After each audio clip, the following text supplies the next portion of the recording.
introduce Nick Holding. I think it's fair to say that Nick is a bit of a guru. What Nick doesn't know about improvement methodologies, ways of doing things, is not worth knowing. So Nick is going to share with us a bit of that inspiration and knowledge. He's extremely experienced. You'll realise that straight away. He's got over 20 years of leading improvement and transformation in the NHS at all the levels. He knows, and not only does he know the theory, he knows the practice, he knows the real life, because he's been there and done it. And so really grateful to have him joining us today to share a little bit of his knowledge and expertise with us. Nick, over to you. Wow, thanks, Liz. That's a hell of an intro. I'll take all that, but I'm going red. For anybody who can't see me, I am glowing at the moment. So thank you for that introduction. Yeah, so I think what we've just experienced is almost a beautiful lead-in in terms of the session, in that really you just can't plan things 100%. Things will go wrong, and that is the first learning point from today. So as we develop our improvement strategies, be prepared that things aren't always going to go to plan, and we have to be flexible and deal with high levels of ambiguity. So I think what we've demonstrated there is a huge learning point for us as we go into the session. So I think I always sort of talk about this, about how we create the environment for improvement. We often focus on the doing bit, and we launch into action, but we've done nothing in terms of creating the right environment. So actually to think like a farmer, how do we create the right environment? How do we create the right groundwork? How do we prepare the soil before we start the work? Next slide, please. So what we often find is that we have this brilliant idea and we've planted it in this barren soil and we expect it to grow and flourish. And we wonder why. Well, why didn't it work? Why didn't it succeed? Because we haven't watered the ground, we haven't fertilized the ground before we've started. If you go down to the garden centre and you want to spend £30-40 on a brand new rose, you're not going to go and stick it in a dirty old patch of dry soil in your garden. You're going to do a bit of preparation first. And that's the same way I think about improvement work. So in terms of improvement approaches and methodology, it's often less about the actual structural approach of the methodology. It's more about the way you go about things. And that, for me, from experience, generally find that it's the preparation which is so much more important. So Eli Goldratt talks a lot about improvement and change. And he says any improvement is a change, but not every change is an improvement. And I think we can all relate to, we've seen change happen in our own organisations or around us, but has it always led to an improvement? I think what we know is that we can look around and think, what has every change that has happened in our organisations and for us led to a particular improvement? This number here is a well-known number in research around improvement success, and what's this research? It goes back to the 80s, but it's been replicated a number of times. This was a global survey performed by McKinsey's, and it showed that 70% of change efforts fail in their attempts to achieve their overall aims.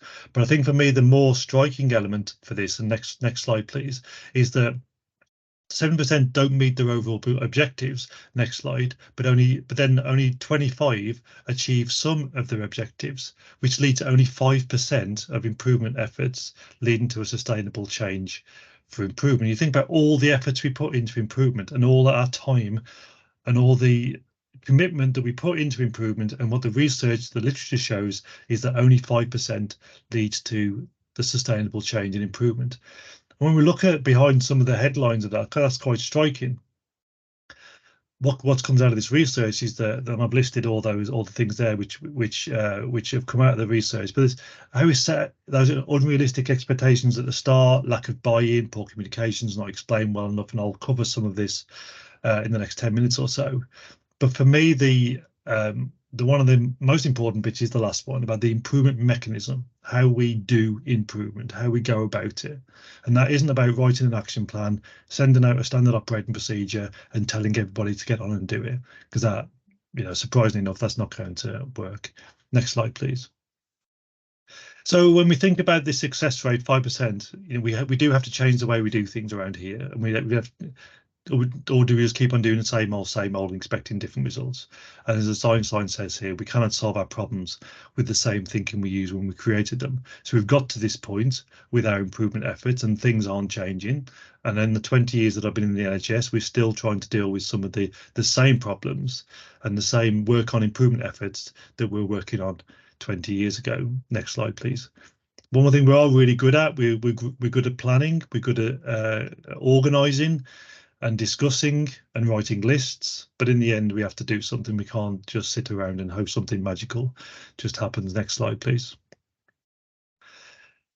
And this one, this graphic for me, I think beautifully describes where we're at often, is that we will do a hell of a lot of planning. We're really good at this bit in the NHS. We'll sit around in committees and we'll discuss and we'll agree and we'll move forward. And then all of a sudden, when it comes to the doing bit, we just assume something's going to happen, and then we wonder why it hasn't worked. So at that miracle spot, we have to step into that miracle spot and actually do something. As Liz mentioned at the outset, this is now moving from the planning into the doing. Next slide, please. And it's really important that we get out of this business trap that we find that just because we're really busy, we think that we're very effective. Covey talks about this a lot in his book, Highly Effective People. Sometimes it is the right thing to do to stop for a minute, just stop and think for a moment. Are we doing this the right way before we launch into just the next thing? Because we are in this busyness cycle, we're on the hamster wheel, and we think that stopping for a moment is not effective. But what Covey talks about here is that we're in this working busy, working harder, but in the end, if our ladder is not up against the right wall, we just get to the wrong place quicker. So we have to just reflect, make sure our ladder is up against the right wall. Next slide, please. And in this busyness, we find that we miss these improvement opportunities. So somebody will come along or somebody will make a suggestion of a brilliant improvement idea, but we're just too busy to listen because we've just got to crack on and we've just got to keep on doing stuff. So use that space, use that reflection time to identify and find those improvement ideas.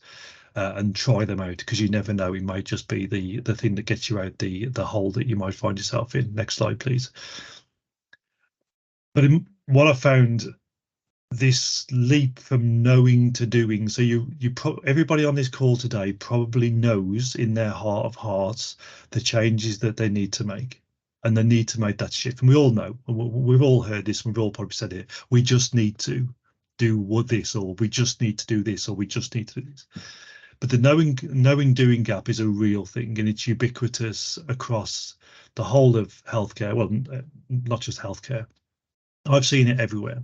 This gap between what we know we should do and actually moving into the doing, the successful shift. And it is based on a number of barriers, the incorrect assumptions. But for me, the biggest barrier that I've seen across everywhere is this fear of failure. Next slide, please. This fear of failure is so inbuilt into us as human beings. We develop this avoidance of ridicule at a very early age. We can all remember as kids, as awkward teenagers, how we just do anything to avoid any kind of ridicule. And the fear of failure is driven by the idea that what if we get it wrong? What if somebody makes fun of us? What if somebody tells us that, oh, I knew that wouldn't happen? And this underlies this fear of failure. Next slide, please. So if we build failure into our thinking, like we have done today, there will be some learning from today. The failure around the wrong links being sent out will be a learning point, and we can get all bent out of shape about the fact that it went wrong. But as long as we learn from failure, then we can move forward and find that we're actually getting better at what we do. And as Henry Ford said many years ago, failure is simply the opportunity to begin again, this time more intelligently. So you should be failing. The things that you try should fail, because if you're not failing, you're not being experimental enough. You're being too safe. So take that failure, fall over, get up again. There's a Japanese proverb: fall over 7 times, get up 8. Keep on going, keep on moving. Next slide, please. And this one from Churchill: success is stumbling from failure to failure with no loss of enthusiasm. So if you expect failure, if you appreciate it and understand that that's going to happen, it's not going to be a surprise and a shock when it does happen. Next slide, please. So ultimately, this comes down to you guys as leaders of improvements. We know where we are right now, and we know where we want to be, and there is a degree of a leap of faith that comes into that. So it's for you to make that leap from the talking and the thinking and the planning into the shift in, and how do we start trying things out, and see where we get to. Next slide, please. So that's a bit of background. So now moving to how you develop your approach, I want to share with you a few, almost like a reality check, really. So next slide, please. And that this reality check is that for anybody who is very much in the planning, action planning, Gantt chart kind of mindset, program management kind of mindset, you've probably got an idea that your improvement approach is there's a starting point and an end point. Well, I'm sorry to say it's going to look nothing like that. You start and there are pitfalls and swings and quick wins. There are rapid ascents in terms of success, and then there'll be massive drops in your work as well. It is very variable, your improvement approach, and then you will get to the end. As long as you keep the end in mind, you will get there. But just accepting that the reality is probably very different to what you think will happen in your head. Next slide, please. And in that, improvement successes are not linear, and in a trajectory, nice steady line upwards, there is a whole period where you'll feel like nothing is happening, but that is progress. That is still progress. Unfortunately, what often happens is patients run out, pressure from elsewhere kicks in, and we think this period where the reality where nothing is really happening in terms of the numbers that hasn't worked, so we stop doing it, and we've lost that opportunity. This period now, in terms of this learning, this developing your program, we'll talk in a bit about stakeholders, how you connect with people. That is all progress, but the improvement won't should start to show later on, but it will accelerate once you've done that. The biggest risk is that after a few weeks or months, somebody turns around and says, this isn't working anymore, and it gets scrapped. And I've seen that so often, that after a few months that those improvement opportunities have gone because somebody has lost patience in the work. Next slide, please.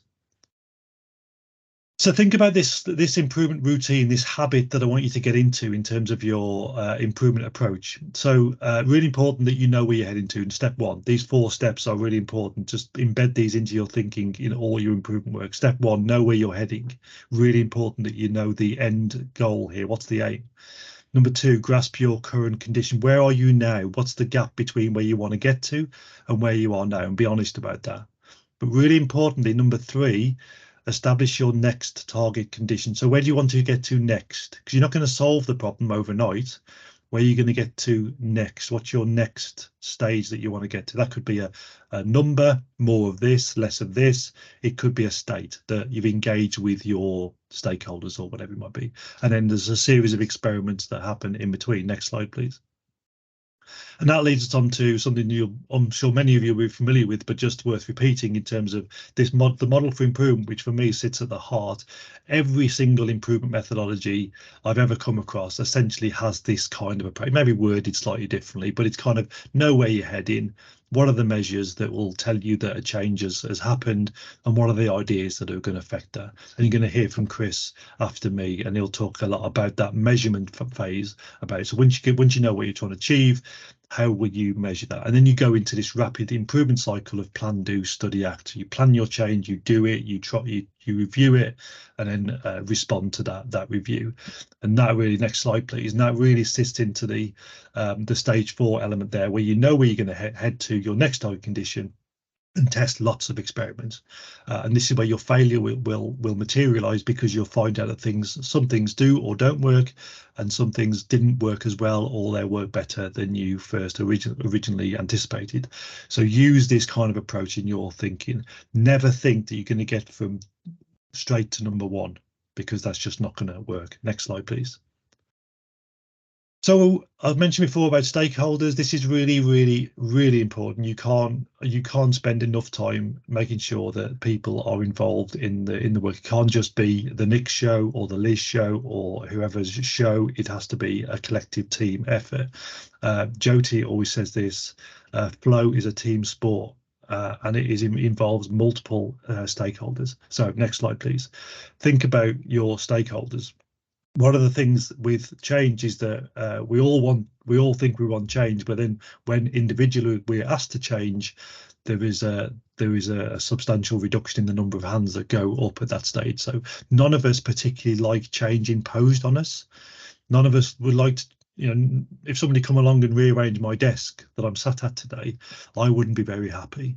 So even though I've been doing this change role for many, many years, we still don't necessarily, as human beings, we are not conditioned to like change. So engaging people in the right way is really important. Next slide, please.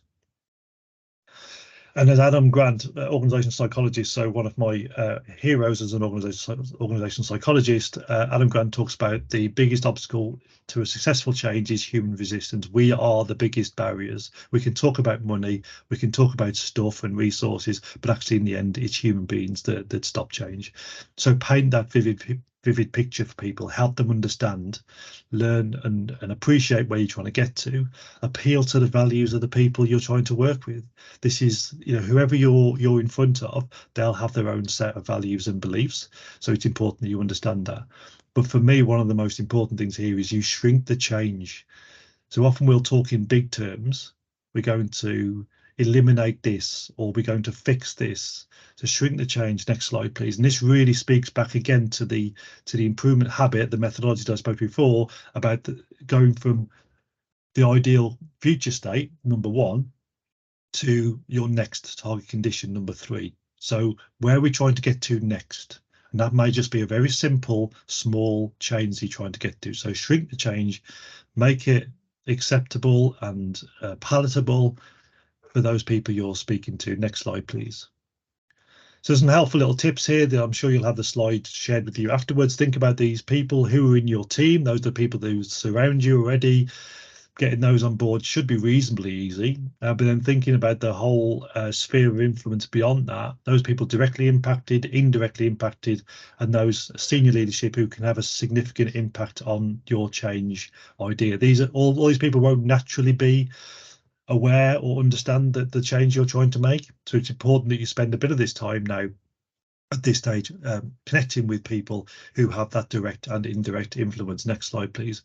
And there's a helpful little matrix here to guide you. You may just write down a bit of paper or post-it note, or stick this, do this with your teams.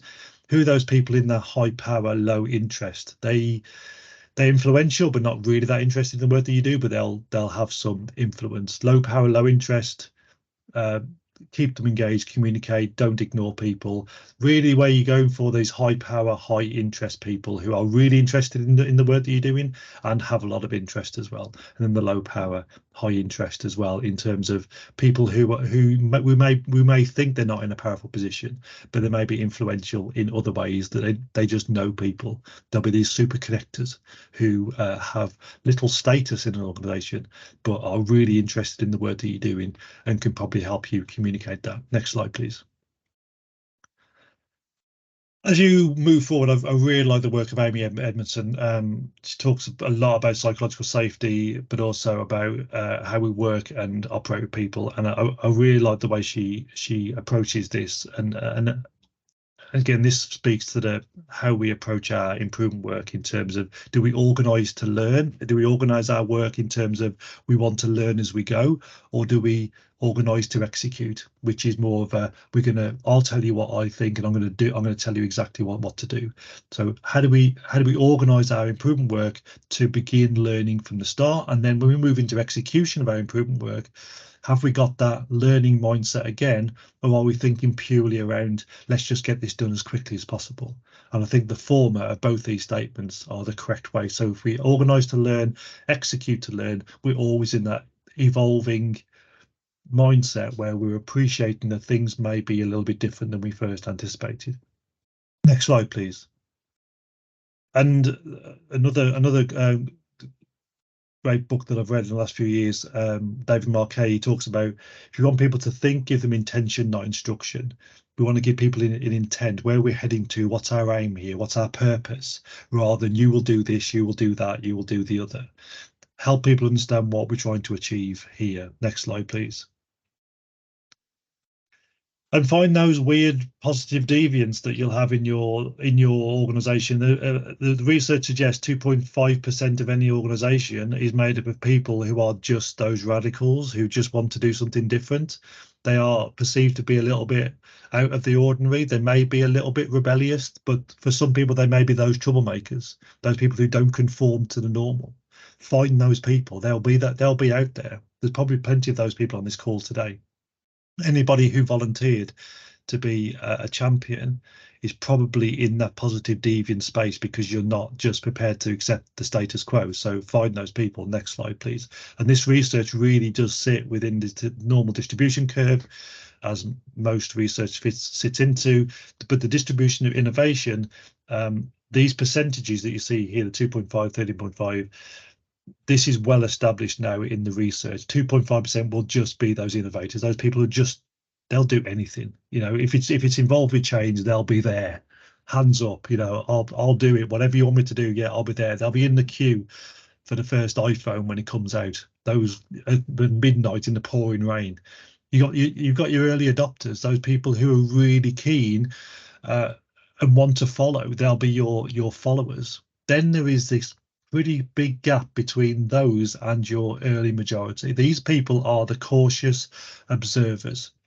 They're just waiting to see what happens. They're looking over the fence, just curious, interested to see where the innovators and the early adopters go first. And when you've got the early majority on board, you've got momentum and you've got a tipping point. So when you think about who you're going to focus on, traditionally we would have gone down the other end to the right-hand side of the scale, where we think if we get the laggards on board, everybody else will follow. And we waste a lot of energy trying to persuade the people on the right-hand side. Now, these people aren't to be ignored. These are your skeptics. These are people who will say, "Are you sure? That sounds a bit mad." They'll be your balancing people. So don't ignore them. Connect with them.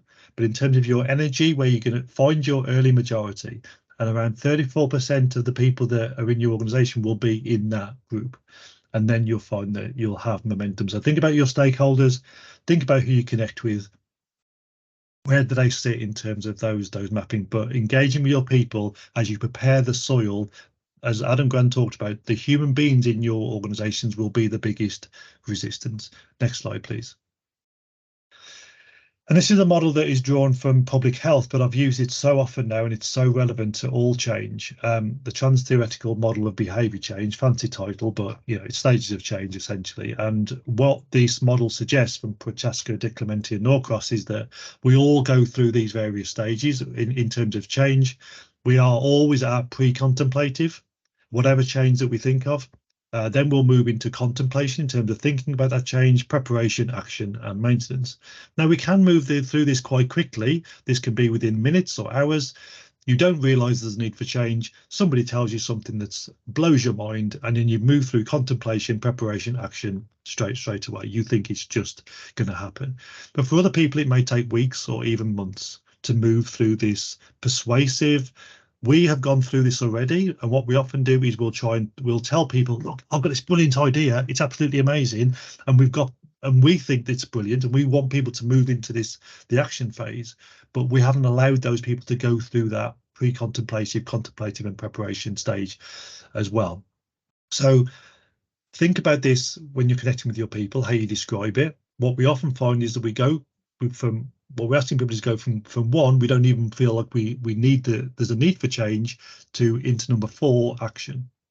So we've got a great idea, and from Monday we're going to start doing this. We've not allowed people to go through those stages of change, which may, if you describe it well enough, can happen quite quickly. But as I said, everybody has to go through those stages. So please bear this in mind and keep this in the back of your head. Next slide, please. So, it's a well-used phrase. It's a long journey, but it begins with a single step. So just make that first step. Next slide, please. And you have the ability, you are in the position where you can make that change. So if you felt before that it is always about, don't try that, it's a bit risky. This is you now. You have the ability, the freedom to try things out. By joining this program, this has given you an environment where you can try and be yourselves. Next slide, please. And as Admiral Grace Hopper says, it is easier to ask for forgiveness than it is to get permission. So try things, seek forgiveness later on. Don't lead with asking for permission, because that is often going to be a big barrier. Next slide, please. And as somebody who used to live just down the road from me in Shropshire, he knows a bit or two about human behaviour and evolution. Darwin talks about the flexibility. It is not the most intellectual of the species that survives. It is not the strongest that survives, but the species that survives is the one that is able to best adapt and adjust to the changing environment which it finds itself. So the environment, be flexible, deal with ambiguity. That's how you'll survive through an improvement work. Next slide, please. So importantly, when I talked about, next slide, please, the begin with the end in mind. One of Covey's phrases, know what your expected outcomes are. And there is going to be this conversation here is based on a template that is going to be shared with you around an improvement plan. And really, it's important to understand what your expected outcomes are. Really be clear about that. Begin with the end in mind, as we talked about before. Think about stage one of the improvement habit that I shared before. Begin with the end in mind. Next slide, please. So as you start your improvement work, know where you're heading, but then how do you build in reviews, reflections? How do you know how you progress? So this is a simple template that I often use. So state what your long-term aim is, where you're trying to get there, and then build in the ABCs over 30, 60 and 90 days. So what do we need to do more of? What do we need to accelerate? What have we found that is working really well and we need to do more of that? What do we need to stop doing? Things that we found haven't happened. Think about the Eli Goldratt quote. Not all change is improvement. So sometimes we have to stop things. But we've also, in that journey, is that we found things that we haven't started yet, but we need to do. So how do we create new new work as well? So this is constant, organized to learn, execute to learn.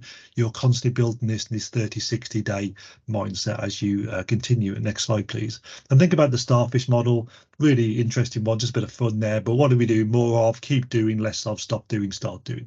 If you put this up on your wall or in front of your computer on your screen, these are the kind of things to keep in mind. This is not always about just carrying on doing it just because we've started something. It's building in reflection and learning as we go. And this is where we do bring in the model for improvement as well into that process as well. Next slide, please. And I think this is the last one for me. This kind of covers everything I've talked about in probably one of the single model that I will talk about more than anything else in terms of a consistent improvement approach. It's not necessarily a methodology. It's not lean, it's Six Sigma, IHA, whatever. It's more about a structure. But you can see what I've talked about in the last 15, 20 minutes or so is about, first of all, how do we create the climate? This is where we're at the moment. Increase sense of urgency, build your team, get the vision right. These are your stakeholders. This is your preparation of the soil. Communicate for buy-in, empower for actions, your short-term wins, your next target condition. Create those short-term wins. Your next target condition will give you that. If you only ever aim for the long-term vision, you're not going to get those short-term wins. Don't let up, keep on doing, build in that reflection, keep on learning, learn from failure, but don't let up, keep on going, make it stick. You build that improvement habit and it will end up sticking. So this for me is a frame pretty much for all the things that I've sort of talked about today about how you develop an improvement approach, how you create the right environment, and how you try things and learn from that failure and see where you go. But importantly, as I hand over to my colleague Chris Green, it's really important to know where you're heading in terms of data and knowing what the measurement looks like. So know where you're heading, know where you currently are, that current state, and know that the improvement efforts that you're making are making a difference.